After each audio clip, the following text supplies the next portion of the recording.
Hello, I am Vaibhav, a master's student at Georgia Institute of Technology.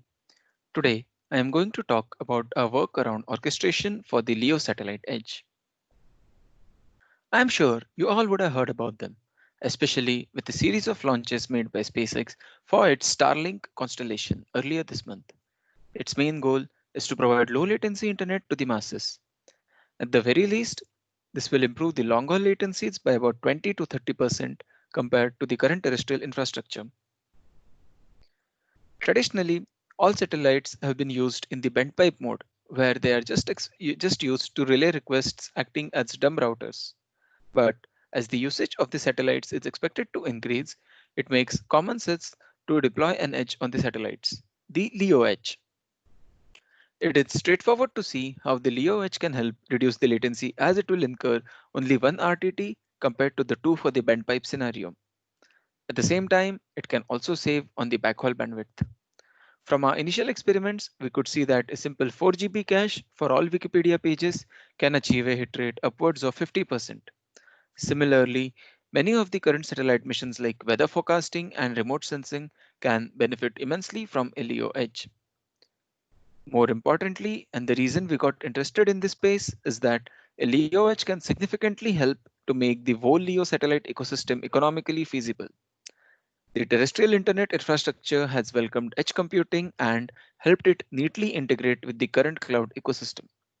A LEO edge can also be similar, being another tier in the entire edge ecosystem.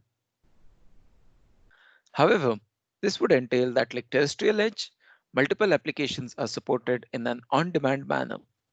It would be easily acceptable if doing so doesn't require developers to learn yet another tool or technology.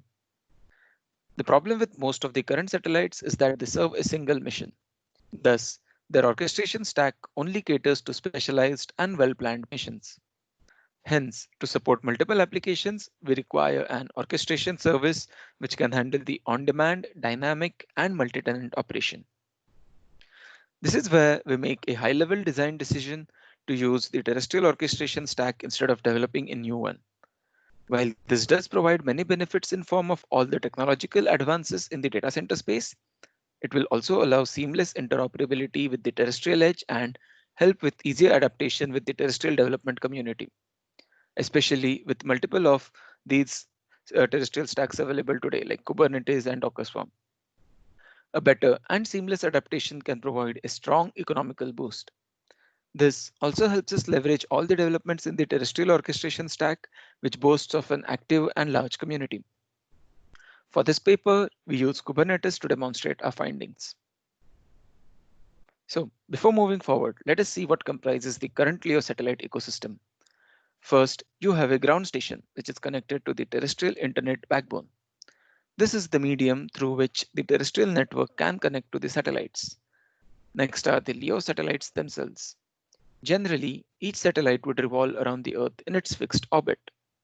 These satellites would keep connecting and reconnecting with the ground stations as they revolve around the Earth.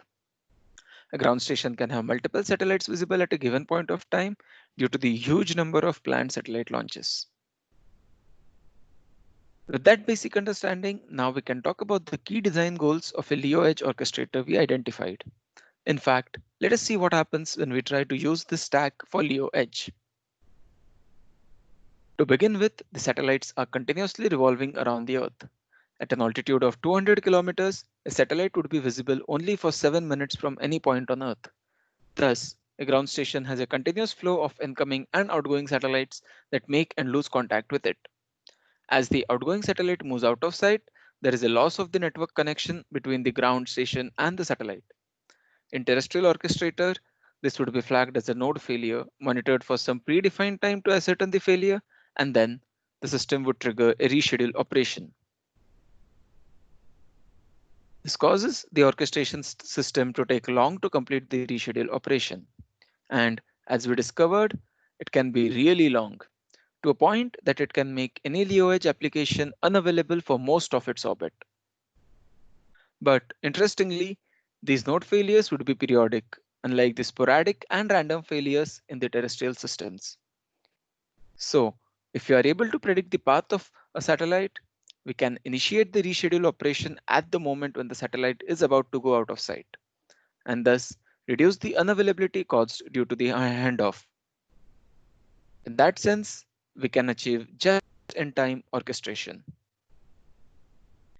With the mobility of the nodes handled, the number of application handoffs will increase. And since a ground station has multiple sites visible at a given point in time, it is important to determine which satellite to hand over to. A suboptimal handoff may lead to the application being rescheduled multiple times, leading to increased downtime and network utilization. Thus, what could have been achieved in a single handoff can end up requiring far more handoffs. Hence, it is necessary to have a policy which can help disambiguate this handoff decision. While using the predicted path to drive the scheduling decisions helps reduce the downtime, it isn't always possible to accurately predict the path of a satellite. This is due to the presence of atmospheric resistance, gravitational effects due to other bodies like Sun and Moon, and lastly, due to the presence of space debris which needs to be dodged to avoid collisions. Thus, it is possible that a satellite goes out of sight earlier than what is predicted, and we would be back to handling this as a node failure. This would also add on the time to detect the node failure before it can start the reschedule. As we can see here, the error in prediction causes delayed rescheduling and increases the unavailability. Thus, the orchestration system needs to contend with the worst possible scenarios and use the error bounds of path prediction model to trigger a preemptive handoff. This is what we call just ahead of time orchestration. Ideally, this should help us achieve our final goal as well. But there is still a problem in using terrestrial stacks that is unavoidable due to inherent time and application takes in initialization. Moreover, its impact is accentuated and becomes a critical factor for a LEO edge. This is largely due to disproportionately higher number of initializations for any application at LEO edge.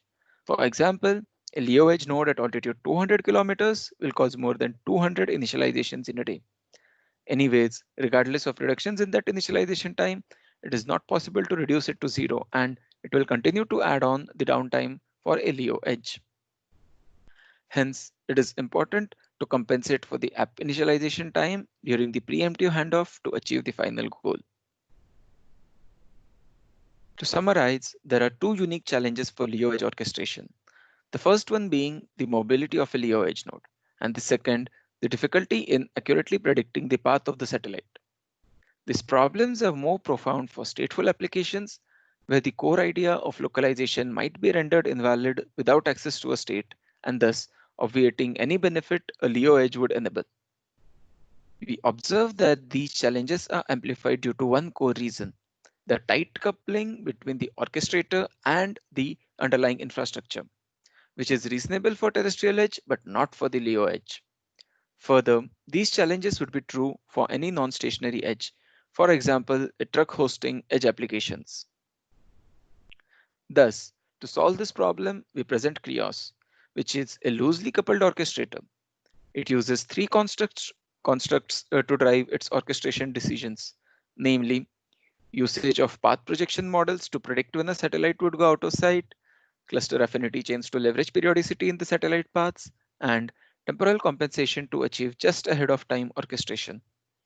These constructs help loosen the coupling between the orchestration and the LEO infrastructure. In our preliminary evaluation, we evaluate the impact of these Krios constructs. We emulate the satellite nodes using VMs and use the SGP4 path model to drive the orchestration. We try to answer two questions from these evaluations. First, we check what's the impact on the downtime of an application during handoff using the path models and temporal compensation. We use the stateless Nginx service for this experiment. Second, we evaluate the benefits of state transfer for the stateful cache function. We use the Wikipedia access data to generate a workload for this stateful service. I'm just going to talk about the first one and encourage you to read the paper for the second. For the first experiment, we compared 4 different scenarios. Just to remind you again, this downtime would be observed every 7 minutes for a satellite of altitude 200 kilometers.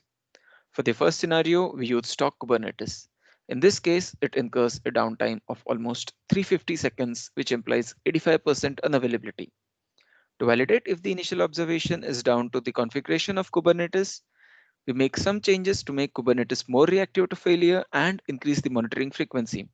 While this helps to reduce the downtime to about 70 seconds, its practicality is questionable. These changes would make Kubernetes highly prone to false positives and lead to a higher network utilization. Next, we repeat this experiment using path models for just-in-time orchestration. While this helps to further reduce the downtime to about 30 seconds, we need to have just ahead of time orchestration as in a fourth scenario to achieve zero downtime. Thus, we are able to achieve no downtime without making any changes to the Kubernetes core. So, what next now? We strongly believe that this paper has introduced a new area of Leo edge computing, and this can give rise to multiple research opportunities. We also believe that there are lots of interesting trade-offs and new mechanisms that need to be explored for a more comprehensive Leo edge orchestration stack. This paper is a step in that direction. Our next goal is to have a comprehensive evaluation of Krios for larger constellations with a high fidelity experimental set. We look forward to your suggestions and ideas. Thanks a lot for watching this presentation. For any follow-up questions, please feel free to reach out to us. Have a good day ahead and stay safe.